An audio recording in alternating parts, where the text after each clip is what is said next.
गणेशाय नमः। प्रेम से बोलिए लक्ष्मी नारायण की जय। जय श्री कृष्ण, राधे राधे। आज माघ महीने की शुक्ला पक्ष की एकादशी तिथि है और इस एकादशी को जय एकादशी के व्रत के नाम से जाना जाता है। सभी एकादशी में जय एकादशी बहुत महत्वपूर्ण मानी जाती है। जय एकादशी का यह व्रत बहुत ही पुण्यदायी होता है। इस एकादशी को सभी पापों को हरने वाली उत्तम और पुण्यदायी माना गया है। इस दिन भगवान विष्णु की पूजा अर्चना की जाती है। पौराणिक मान्यताओं के अनुसार जय एकादशी व्रत करने से बुरे कर्मों के कष्ट दूर होते हैं।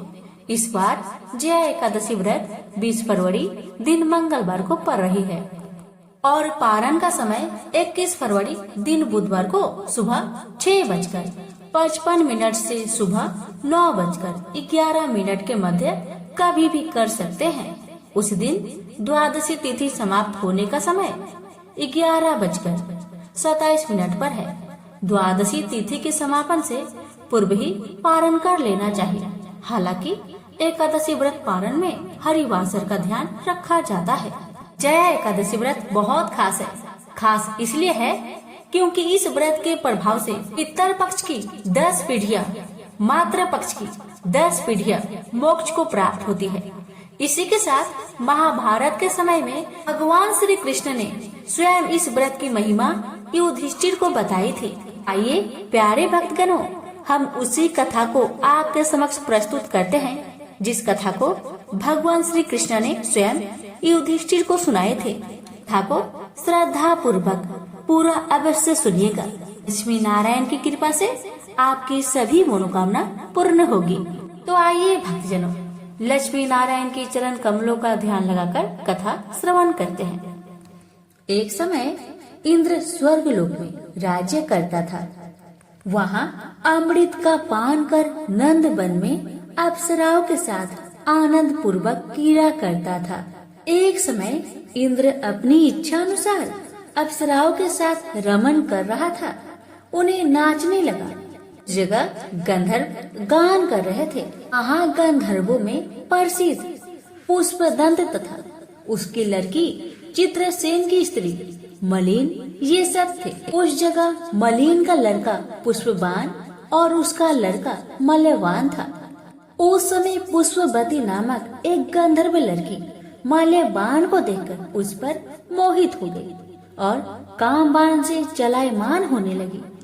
उसने अपने रूप, सौंदर्य, हाव भाव आदि के द्वारा मल्यवान को बस में कर लिया। हे राजश्री, वह पुष्पवती अत्यंत सुंदर थी। उसके लक्षण अत्यंत सुंदर थे। पुष्पवती की ऐसी सुंदरता को देखकर मल्यवान भी उसके ऊपर मोहित हो गया।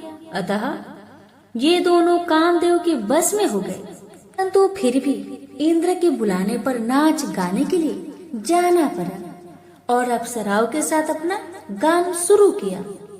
यद्यपि वह नाच गा रही थी, परंतु कामदेव के प्रभाव से उनका मन न लगा और अशुद्ध गाने लगी। उनकी भाव भृंगियों को देखकर इंद्र ने इनके प्रेम को समझ लिया और श्राप दे दिया कि हे मेरी आज्ञा का उल्लंघन करने वाले मूर्खों, तुमने मेरा अपमान किया है। इसलिए तुम स्त्री पुरुष के रूप में मृत्यु लोक में जाकर पिशाच का रूप धारण करो और अपना कर्म फल भोगो। इंद्र का श्राप सुनकर वे अत्यंत दुखी हुई और हिमालय पर पिशाच बनकर दुख पूर्वक अपना जीवन व्यतीत करने लगे। उन्हें गंध, रस, स्पर्श आदि का कुछ ज्ञान नहीं था। उस जगह महान दुख मिल रहे थे। रात दिन में उन्हें एक क्षण भी निद्रा न आती थी। उस स्थान पर अत्यंत सर्दी थी, जिस कारण उनके रोमांच खड़े हो गए। उनके दांत भी सर्दी से कटकटा रहे थे। एक दिन पिशाच ने अपनी स्त्री से कहा, न मालूम हमने पिछले जन्म में कौन से पाप किए हैं जिससे हमें इतनी दुखदायी या पिशाच योनि प्राप्त हुई है। पिशाच योनि से नरक के दुख सहना उत्तम है। इस प्रकार अनेक विचारों करते हुए अपना दिन व्यतीत करने लगे।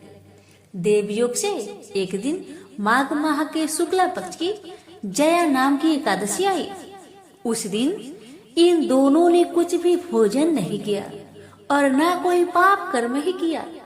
उस दिन केवल फल फूल खाकर दिन व्यतीत किया और महान दुख के साथ पीपल के वृक्ष के नीचे बैठ गए। उस समय सूर्य नारायण अस्ताचल को जा रहे थे। वह रात्रि इन दोनों ने एक दूसरे से सटकर बड़ी कठिनता से काटी। दूसरे दिन प्रातः काल होते ही भगवान के प्रभाव से इनकी देह छूट गई और अत्यंत सुंदर अप्सरा को गंधर्व की देह धारण करके तथा सुंदर वस्त्र तथा आभूषण से अलंकृत होकर स्वर्ग लोक को चले गए। उस समय आकाश में देवगण तथा गंधर्व उनकी स्तुति करने लगे। नागलोक में जाकर इन दोनों ने देवराज इंद्र को प्रणाम किया। इंद्र को भी इनका अपने प्रथम रूप में देखकर बड़ा आश्चर्य हुआ और इनसे पूछने लगे कि तुमने अपनी पिशाच देह से किस प्रकार छुटकारा पाए, तो सब मुझसे कहो। इस पर मल्यवान बोले कि हे देवेंद्र, भगवान विष्णु के प्रभाव तथा जया एकादशी के व्रत के पुण्य से हमारी पिशाच योनि छूटी है। इंद्र बोले, हे मल्यवान, एकादशी व्रत करने से तथा विष्णु के प्रभाव से तुम लोग पिशाच की देह छोड़कर पवित्र हो गए हो और हम लोगों के भी वंदनीय हो गए हो, क्योंकि शिव तथा विष्णु भक्त हम लोगों के वंदना करने योग्य है। अतः आपको धन्य है, धन्य है। अब तुम पुष्पवती के साथ जाकर विहार करो।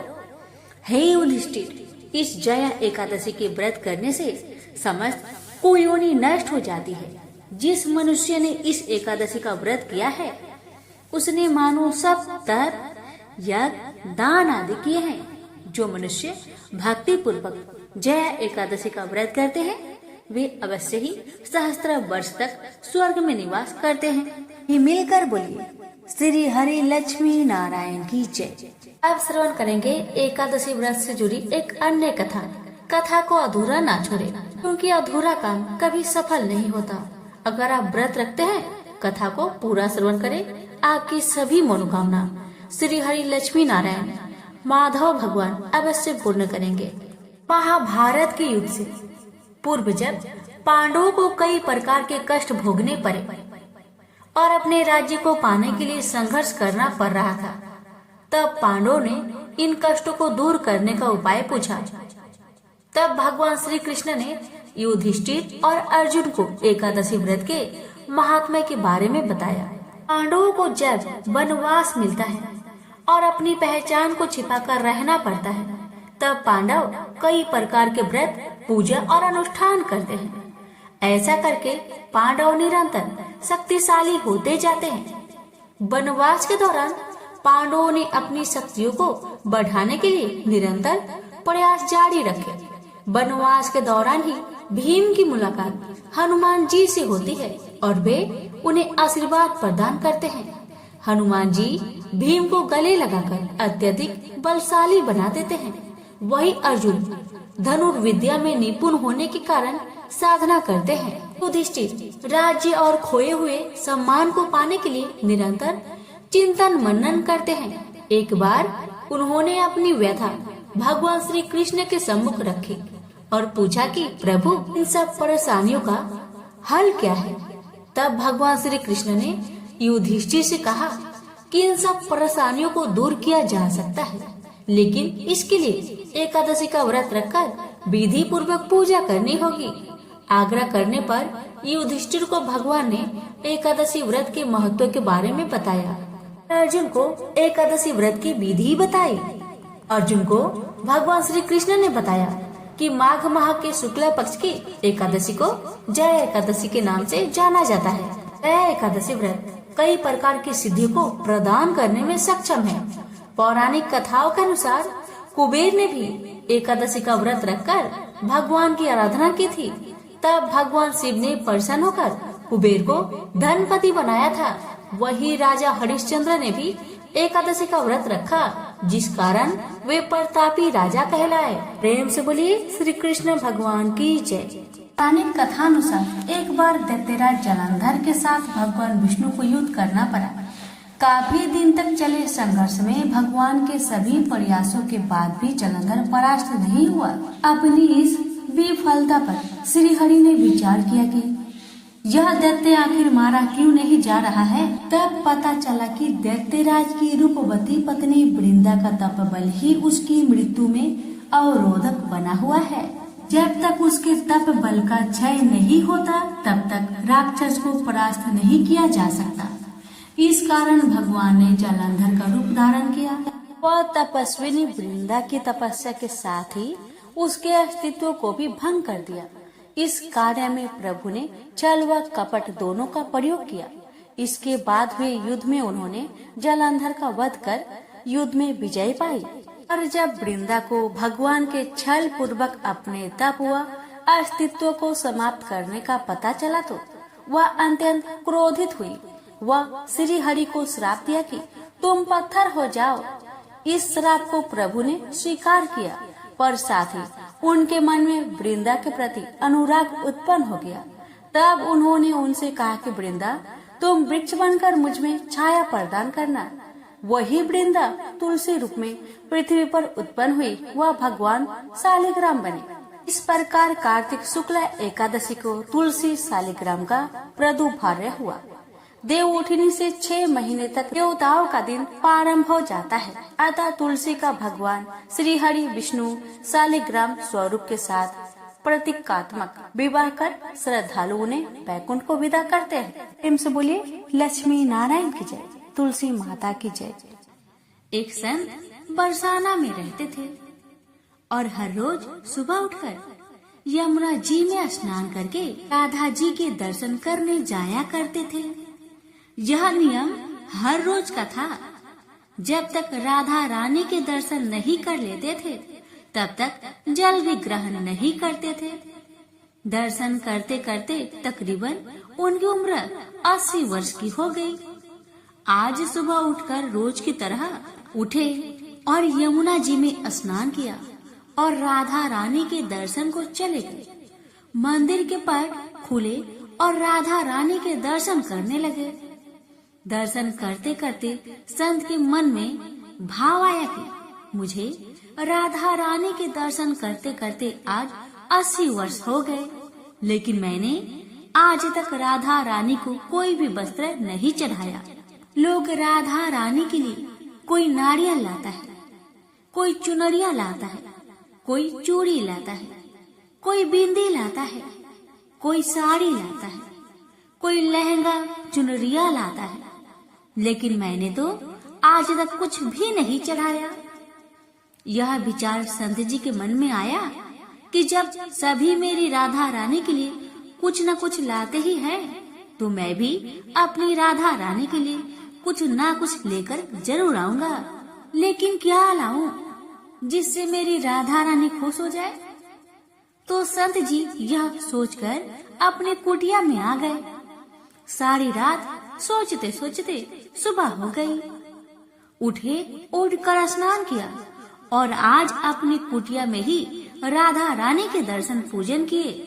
दर्शन के बाद मार्केट में जाकर सबसे सुंदर वाला लहंगा चुनरिया का कपड़ा लाए और अपनी कुटिया में आकर अपने ही हाथों से लहंगा चुनरिया को सीला और सुंदर से सुंदर उस लहंगा चुनरिया में गोटा लगाए। जब पूरी तरह से लहंगा चुनरिया को तैयार कर लिया तो मन में सोचा कि इस लहंगा चुनरिया को अपनी राधा रानी को पहनाऊंगा तो बहुत सुंदर लगेगी मेरी राधा रानी। यह सोच करके आज संत जी उस लहंगा चुनरिया को लेकर राधा रानी के मंदिर को चले। मंदिर की सीढ़ियां चढ़ने लगे और अपने मन में सोच रहे हैं, आज मेरे हाथों के बनाए हुई लहंगा चुनरिया राधा रानी को पहनाऊंगा तो मेरी लाडली खूब सुंदर लगेगी। यह सोचकर जा रहे हैं। इतने में एक बरसाना की लड़की लाली आई और बाबा से कहती है, बाबा आज बहुत खुश हो, क्या बात है? बाबा बताओ ना। तो बाबा ने कहा, लाली आज मैं बहुत खुश हूँ। आज मैं अपने हाथों से राधा रानी के लिए लहंगा चुनरिया बनाया हूँ। इस लहंगा चुनरिया को राधा रानी जी को पहनाऊंगा और मेरी राधा रानी बहुत सुंदर दिखेगी। उस लाली ने कहा, बाबा मुझे भी दिखाओ ना अपने लहंगा चुनरिया। कैसी बनाई है बाबा लहंगा चुनरिया? लहंगा चुनरिया को देखकर वह लड़की बोली, अरे बाबा, राधा रानी के पास तो बहुत सारे पोशाक है, ये पोशाक मुझे दे दो ना बाबा। तो महात्मा बोले कि बेटी, तुमको मैं दूसरी बाजार से दिलवा दूंगा। ये तो मैं अपने हाथ से बनाकर राधा रानी के लिए लेकर आया हूँ। अब मैं जा रहा हूँ, तुमको और कोई दूसरा दिलवा दूंगा। लेकिन उस छोटी सी बालिका ने उस महात्मा का दुपट्टा पकड़ लिया। बाबा ये मुझे दे दो। पर संत भी जिद करने लगे कि दूसरी दिलवाऊंगा, ये नहीं दूंगा। लेकिन वो बच्ची भी इतनी तेज थी कि संत के हाथ से छुड़ा लहंगा चुनरिया को छीनकर भाग गई। अब तो बाबा को बहुत ही दुख लगा कि मैंने आज तक राधा रानी को कुछ नहीं चढ़ाया, लेकिन जब लेकर आया तो लाली लेकर भाग गई। मेरा तो जीवन ही खराब है, अब क्या करूँगा? यह सोचकर संत उसी सीढ़ियों में बैठे और रोने लगे। इतने में कुछ संत वहाँ आए और पूछा, क्या बात है बाबा, आप क्यों रो रहे हैं? तो बाबा ने उन संतों को पूरी बात बताई। संतों ने बाबा को समझाया और कहा कि आप दुखी मत हो, कल दूसरी लहंगा चुनरिया बना के राधा रानी को पहना देना। चलो राधा रानी के दर्शन कर लेते हैं। इस प्रकार संतों ने बाबा को समझाया और राधा रानी के दर्शन को लेकर चले गए। रोना तो बंद हुआ, लेकिन मन खराब था क्योंकि कामना पूरी नहीं हुई ना।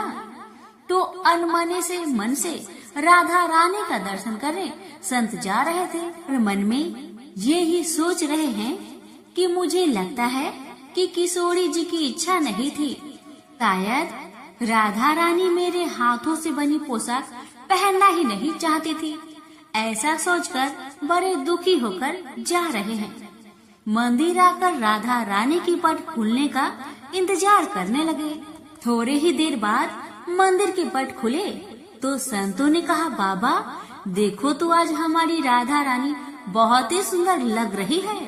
संतों की बात सुनकर के जैसे ही बाबा ने अपना सिर उठाकर देखा तो जो लहंगा चुनरिया बाबा ने अपने हाथों से बनाकर लाए थे वही आज राधा रानी ने पहना था। बाबा बहुत ही खुश हो गए और राधा रानी से कहा, हे राधा रानी, आपको इतना भी सब्र नहीं रहा, आप मेरे हाथों से मंदिर के सीढ़ियों से ही लेकर भाग गई। ऐसा क्यों? सर्वेश्वरी श्री राधा रानी ने कहा कि बाबा आपके भाव को देखकर मुझसे रहा नहीं गया और ये केवल पोशाक नहीं है, इसमें आपका प्रेम है। इसलिए तो मैं खुद ही आकर आपके पास लहंगा चुनरिया छीन कर भाग गई थी। इतना सुनकर के बाबा भाव विभोर हो गए और बाबा ने उसी समय किशोरी जी का धन्यवाद किया। तो प्रेम से बोलिए राधा रानी की जय, श्री कृष्ण भगवान की जय। हे राधा रानी, जैसे आपने संत बाबा पर अपनी कृपा बरसाई, वैसे ही आपकी कथा कहने वाले, सुनने वाले, हुक्कारे भरने वाले सभी पर अपनी कृपा सदा बनाए रखना। प्रेम से बोलिए राधा रानी की जय, श्री कृष्ण भगवान की जय। आप श्रवण करेंगे सभी मनोकामना को पूर्ण करने वाली विष्णु भगवान की कथा। कथा को अधूरा न छोड़े, पूरा अवश्य सुनिएगा।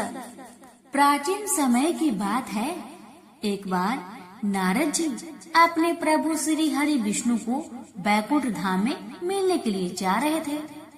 तब मार्ग में उन्होंने जाते जाते एक नीम का वृक्ष देखा, जिसकी छाव में बैठकर एक महात्मा जी ध्यान में लीन थे।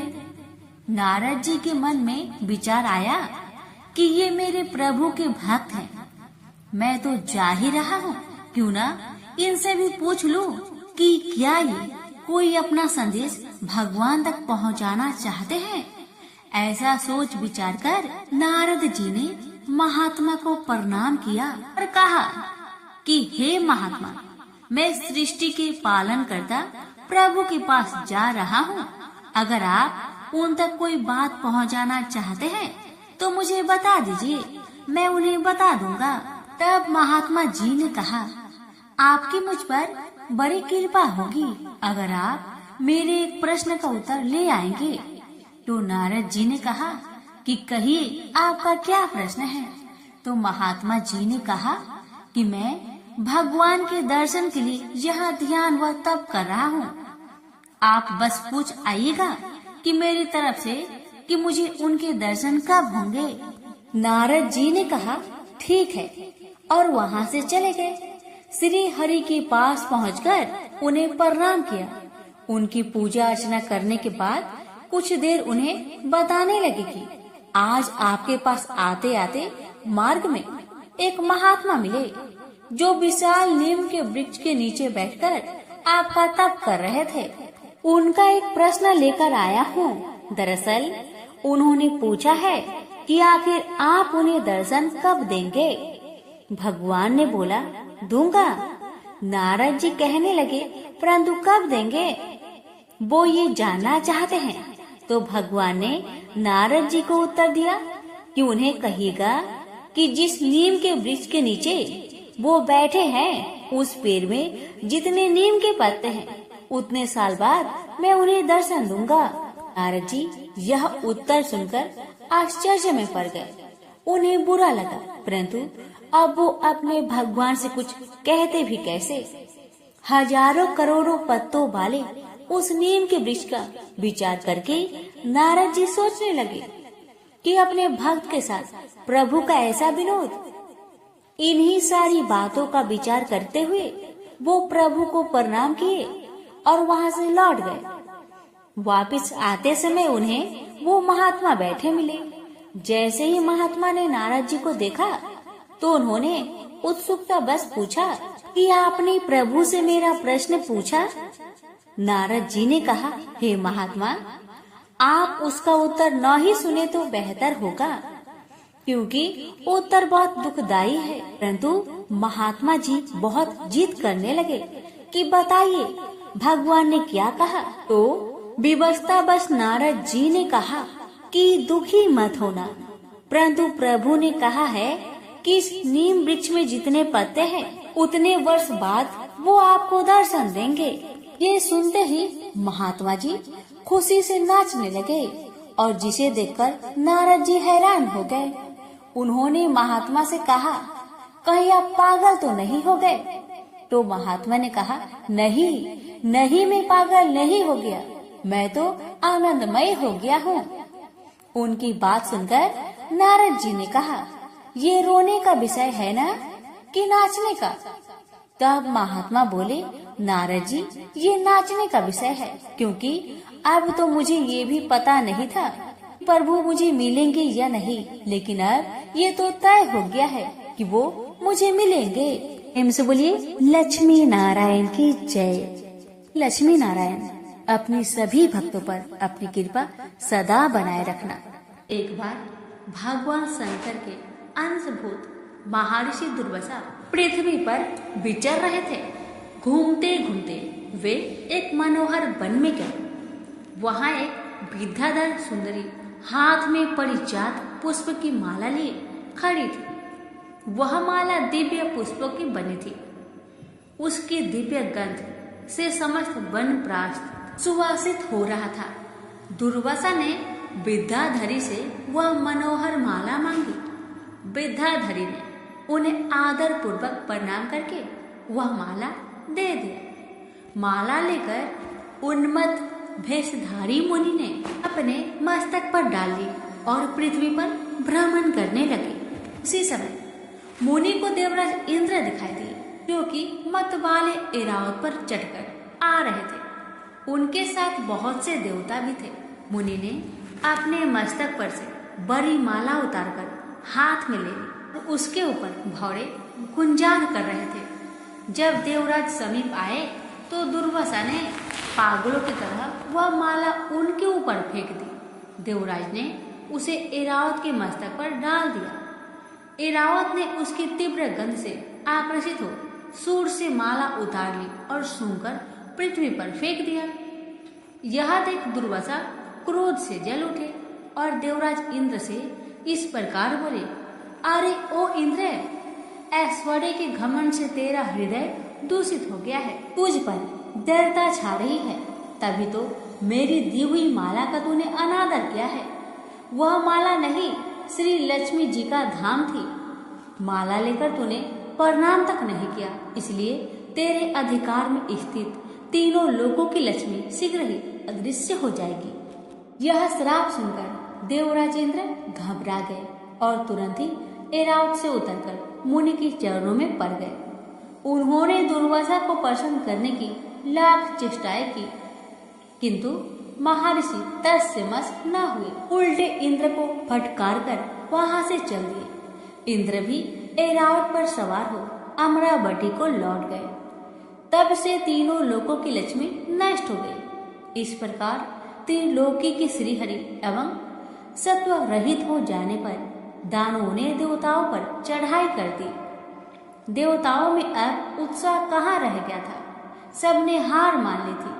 फिर भी सभी देवता ब्रह्मा जी के शरण में गए। ब्रह्मा जी ने उन्हें भगवान विष्णु की शरण में जाने की सलाह दी तथा सबके साथ वे स्वयं भी क्षीर सागर के उत्तर तट पर गए। वहां पहुंचकर ब्रह्मा आदि देवताओं ने बड़ी भक्ति से भगवान विष्णु का स्तवन किया।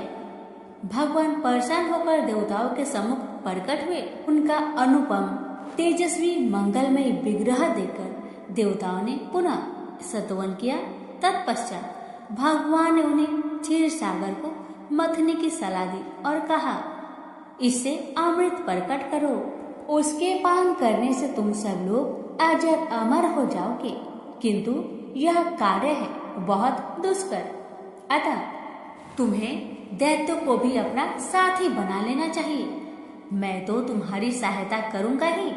भगवान की आज्ञा पाकर देवगण दैत्यों से संधि करके अमृत प्राप्ति के लिए प्रयास करने लगे। वे भांति भांति की औषधियां लाए और उन्हें क्षीर सागर में छोड़ दिया। फिर मंद्राचल पर्वत को मथानी और बासुकी नागराज को नेति रस्सी बनाकर बड़े वेग से समुद्र मंथन का कार्य प्रारंभ किया।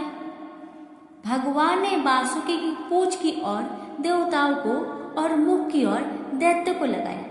मंथन करते समय बासुकी की निश्वास अग्नि से सुलझकर सभी दैत्य निस्तेज हो गए और उसी निश्वास वायु से विक्षिप्त होकर बादल बासुकी की पूंछ की तरफ बरसते थे, जिससे देवताओं की शक्ति बढ़ती गई। भक्त वत्सल भगवान विष्णु स्वयं कच्छप रूप धारण कर क्षीर सागर में घूमते हुए मंद्राचल के आधार बने हुए थे। वे ही एक रूप से देवताओं में और एक रूप से दैत्य में मिलकर नागराज को खींचने में भी सहायता देते थे तथा एक अन्य विशाल रूप से जो देवताओं और दैत्य को भी दिखाई नहीं देता था, उन्होंने मंद्राचल को ऊपर से दबा रखा था। इसके साथ ही वे नागराज बासुकी में भी बल का संचार करते थे और देवताओं की भी शक्ति बढ़ा रहे थे। इस प्रकार मंथन करने पर क्षीर सागर में क्रमशः कामधेनु, बारुणी देवी, कल्प वृक्ष और अप्सराएं प्रकट हुई। इसके बाद चंद्रमा निकले, जिन्हें महादेव जी ने मस्तक पर धारण किया। फिर विष प्रकट हुआ, जिसे नागों ने चाट लिया।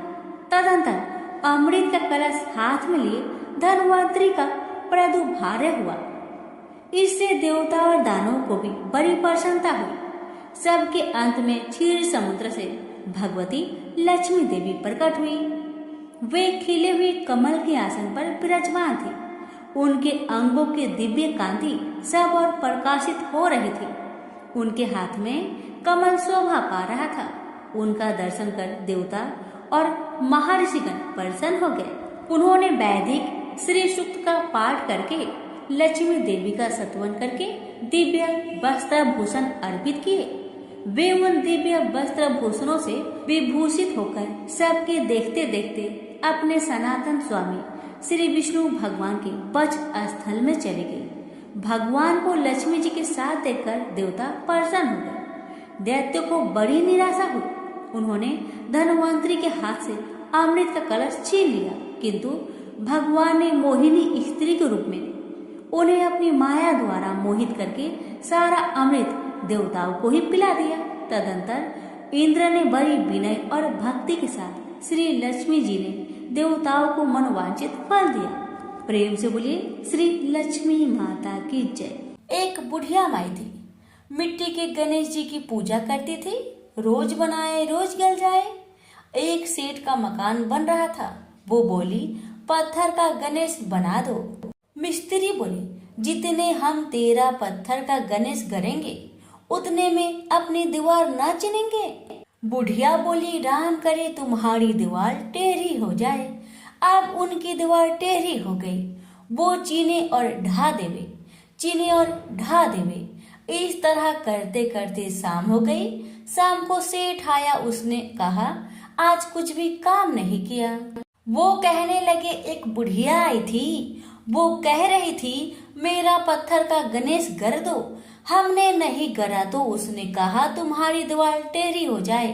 तब से दीवार सीधी नहीं बन रही है। बनाते हैं और ढा देते हैं। सेठ ने बुढ़िया को बुलवाई। सेठ ने कहा, हम तेरा सोने का गणेश गढ़ देंगे, हमारी दीवार सीधी कर दो। सेठ ने बुढ़िया को सोने का गणेश गढ़ दिया। सेठ की दीवार सीधी हो गई। जैसे सेठ की दीवार सीधी की वैसे सबकी करना। कहानी कहने वाले, सुनने वाले, हुक्कार भरने वाले सभी पर अपनी कृपा सदा बनाए रखना। प्रेम से बोलिए गजानंद भगवान की जय।